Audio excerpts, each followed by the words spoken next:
Good morning, I'm with Federica Bocciarelli, the Training Director at ETN and one of our newest partners. Good morning, Federica. Good morning, Stef. Federica, before we talk about the ETN organisation here called Training Vision, can you tell me a little bit about yourself and how you came to work in our beautiful city? Sure.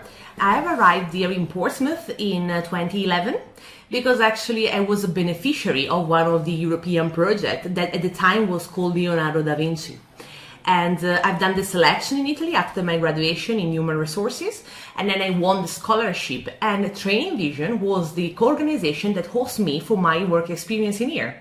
So now I arrived here, and then I started working at the Mary Rose, as it was before. Obviously, it's not as beautiful as it's now. And then I started working there in customer service, and after a while, I realized that I really enjoyed the place, the atmosphere there, but I was wondering if I could do more actually, for enjoying more, even Portsmouth, because I was sure that there were a lot of experience, a lot of new things which I can do, can enjoy. And then I asked Training Vision if I could join them and finish with them my experience, my Leonardo da Vinci project. And that was it. Then it's supposed to be like 3 months, and now it's more than 7 years. Well, you're very welcome. Obviously, Training Vision, as we call it here in Portsmouth, offers an excellent opportunity to both employers and, of course, the foreign students. So can you tell me how the organisation got started and what really are its aims? ETN actually started in 1996 over in Italy, in the south of Italy, from an idea of our actual president. His name is Mr. Luciano Marino.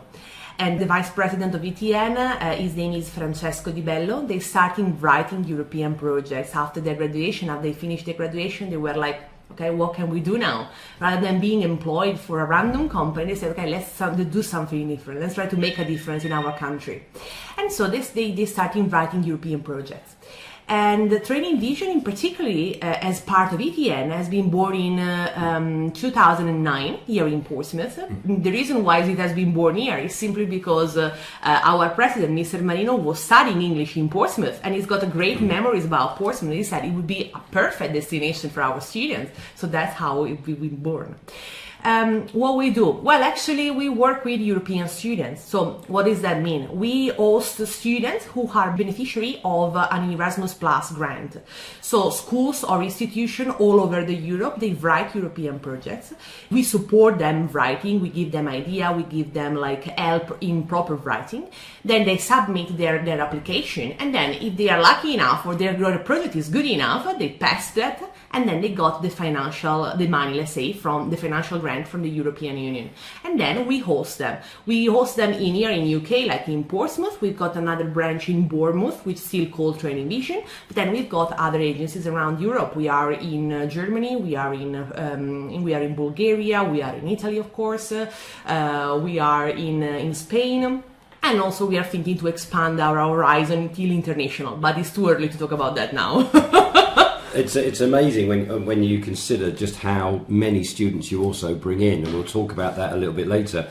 But if we now turn it to the employer, so if I'm an employer in Portsmouth and I'm listening to this interview, how do I contact you, and what sort of things would your students do if they came to work for me? Well, we can collaborate in different ways, let's say. Of course, as I said, we host students. So first of all, we are always looking for host families, we are looking for hotels, we are looking for bed and breakfast, so any sort of accommodation. We are looking for leaders. Sometimes we organize cultural visits outside Portsmouth during the weekend. So a lot of people come in and say, maybe you need any help? Well, an help can be being a leader of our trips. Obviously, we offer, as you were saying, the work experience. So we are engaged with a lot of medium, but also big business here in Portsmouth.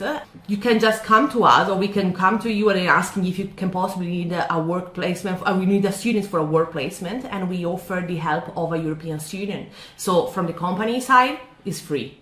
Our students are insured, and there is no commitment. When I say no commitment, I mean that we do not oblige any employee to take our student. We just say, give it a go. maybe it will work, maybe that's not the right student, maybe we need to change student. So we're more than happy to like create an open relation with our partners and then evaluate every time if the students is suit the company or if there is any problem, we are here for helping them. Work experience, as I said, is for free, is a good way for internationalize the company, because of course you get like different language, different mother tongue speakers, you've got like different skills. Students are really enthusiastic, generally speaking, when they're coming over. So they really want to make an effort, want to test themselves, want to try to do different things. So it can be also obviously an adding value to any company. And approximately how many weeks could that work experience be? Let's say that the average is about 4 weeks, but then we've got students like stay shorter for about 2 weeks or also longer for about 3 months. It really depends on their projects. So really the message is to the employers, because these are highly skilled and highly motivated students, is get in touch with Training Vision here and see if you can actually supply them with some good people, yeah? Definitely, so definitely. Try it. Okay, so you mentioned there the families, and I was fascinated by this when I first met you. You actually have families who open up their houses to students, don't you? Definitely, yes. We are working with around 90 host families, more or less, 90. here in Portsmouth, yes. Wow, and the family again, for the time the students here, would offer them a bed and some food, and I think they get paid for that from you, don't you? Yeah, of course. Yeah. So they got a rate, and what we ask to our families, like of course, to welcome the students in their home, and of course prepare for them food like meals, breakfast, dinner, whatever, and then engage a bit with them, because of course for foreign people coming over is like culture. They live and they see the British life. Totally British life within their eyes while they're here, and that's making a great experience for them. Indeed. Again, same message as the employers. If a family out there is listening saying, I'd like to help, just get in touch and you will take it from there, yeah? They can give us a call, and they can call us at our main office here in Portsmouth, or they can email us. We have got 2 professional, let's say, figure in our office. One is the student's welfare officer, who's taking care just about the host family, and then one is the work placement officer, who's taking care just about the work experience and then the host company. They can call us, and then they will be passed through these main ladies, these main key contacts, yes. And then we will start from there. Fantastic. Now, I have one other key question I'd like to ask you. You've talked earlier about the growth of your organisation, and you've alluded to maybe some international plans further down the line. But what do you think Brexit will have as an effect, if any, on our relationship between ETN and the Portsmouth city? Right. Till now, Brexit has already affected some of our students coming over here, because families are worried. They're starting thinking, well, why do we need to send my student to England when England doesn't want us? And so, I mean, something has already started changing.